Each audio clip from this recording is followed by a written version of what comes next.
Hey, buddy, thanks for showing up. It's The Rush, Utah high school sports every day. Let's take a peek. Hey, so buddy. Can a non-Region 9 team win the 4A state baseball title? It's been a while. I think it's been since 2000. Look this up, Larry, but I think it's been since 2013 since a non-Southern Utah team has won state in this classification. Grantsville, I believe.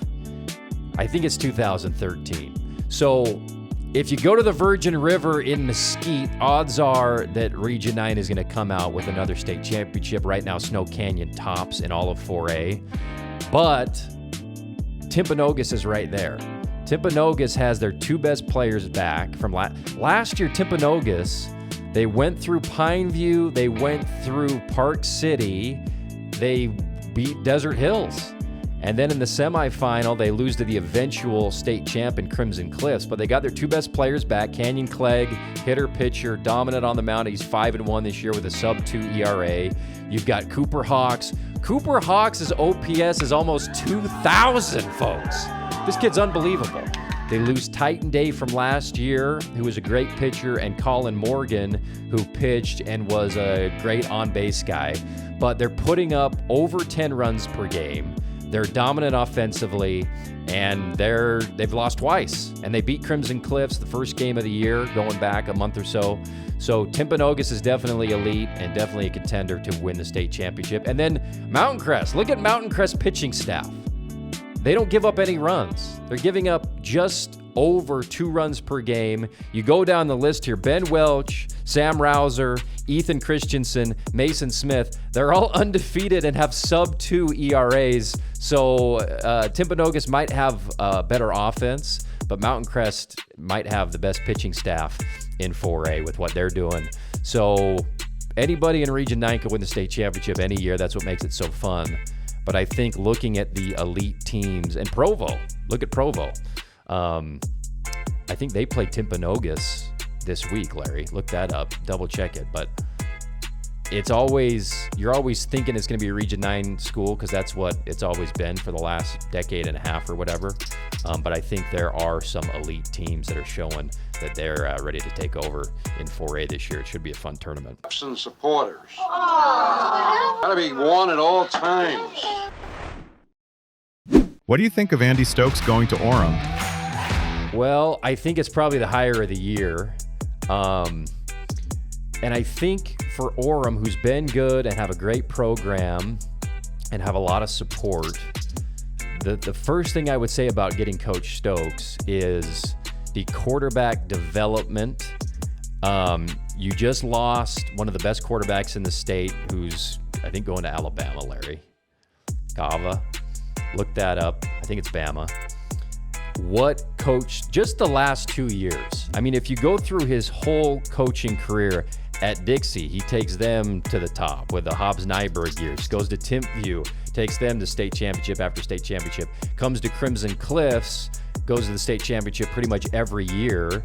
He's got Steele Barbin, who's one of the best quarterbacks in Region 9 over the last decade or so. Back-to-back region MVPs, all-state kid, wins a state championship with him. The next year gets a brand new kid, Ryder Sherritt, and wins a state championship with him. And the key thing with Coach Stokes in watching him over the last few years is how he empowers his quarterbacks. Going back to last year with Tanawai and Drayson, the first couple games of the year against Provo, they've got a lead late in the game. He's going to Tanawai and saying, we're running our offense. We're going for it. We trust you. And that type of belief in your quarterback, even if it's his first year as a starter, it imbues the kid with confidence throughout the rest of the year. He knows his coach believes in him to make big plays, 4th down plays, 3rd down conversions. Coach Stokes has a way with quarterbacks that makes them believe they can make the biggest plays. Going back to their last state championship with Ryder Sherritt, that was a awesome team with great running backs and a tremendous defense, but they needed Ryder Sherritt to win them the state championship in a 1-minute drill. Desperation, backs up against the wall, and he was perfect. He went down and drove and made a perfect drive in like 30 seconds to send that game into overtime against Spanish Fork. And it was because of the trust that had been developed in him with Coach Stokes. So if I'm Orem, you know all about Coach Stokes and his history and stuff like that, but it doesn't matter who the quarterback's going to be this year. He's going to have the confidence of his coach. He's going to have confidence. He's going to know the system. And come October, November, he's going to be cooking when you need him to. The other thing is the weight stuff. I mean, what Coach Alofapo always said at Crimson Cliffs was what Coach Stokes brings to the weight program and the commitment, the program, the level up they immediately have in the weight room with Coach Stokes is a game changer. So congratulations to Orem landing Andy Stokes. Water is for cowards. Who is the Cy Young of Utah softball this year? Ooh, this is a tough one. Larry, you're bringing it today, buddy. We're going to start with Haylee Moynier at Union because she is the Nolan Ryan this year of high school softball. She's pitched 102 innings, Larry. Every inning she's out there in the circle, which is unbelievable. She's got 224 Ks, 224 strikeouts in 18 games. That's 12 per game. She's a machine. How is she doing this? Against Virgin Valley, I think the second game of the year, she struck out 20 batters. She faced 21. So she almost had a perfect. What's a perfect game called where you just strike out everybody? Is there a name for that? Try to figure that out, Larry. So she's up for it. 1.37 ERA for Haylee Moynier out of Union. But then you got K.J. Blackmer. K.J. has a .46 ERA. She's 8-1. Her strikeout rate is a little less than Moynier, 9 per game about, whereas Moynier's about 12 per game. She doesn't have the innings pitched, but she's given up like 3 earned runs the entire year. So if you look at the under 1 ERA club in softball, it goes Blackmer at .46. It goes Hayden, by the way, from Grantsville at .47. Sam Spencer, Desert Hills, .79. Carly Adams, .80 at Cedar. And Kennedy Jennings at Copper Hills, .83. So that's a pretty exclusive list. Kennedy Blackmer is at the top of that. And Box Elder is the team to beat, one of the best teams in the entire state. So I'm going to shade slightly to KJ Blackmer.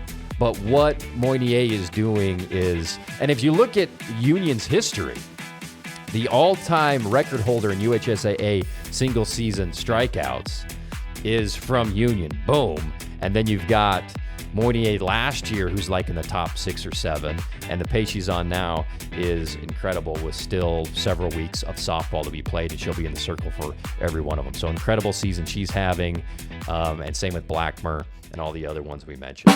All right, we caught up with a great Justin Abbott, Crimson Cliffs baseball, to talk about his team's resilience so far this year. They got a big win in extra innings last Friday against Hurricane, looking to keep that rolling this week.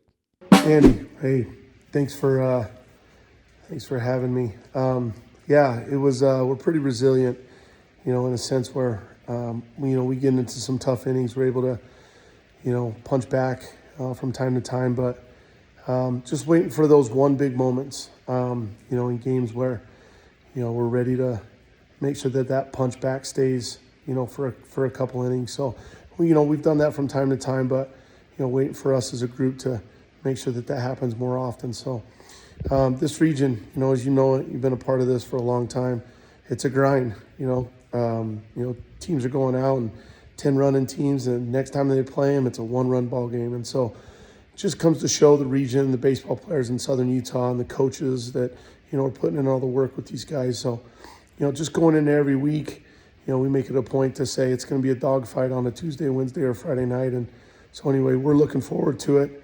Got Hurricane tomorrow at Hurricane, Cedar on Wednesday at Cedar, and then Friday, Cedar at our place. So again, it's, here we go, and, ready or not, but we're looking forward to it.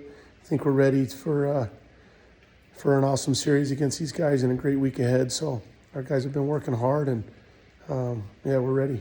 So thanks, man. Appreciate you. Go Mustangs. Send us your highlights, Andy at therushutah.com or anywhere on social media at The Rush Utah. We'll put them on the show. Thanks for being with us. We'll be back tomorrow. It's The Rush, Utah High School Sports every day.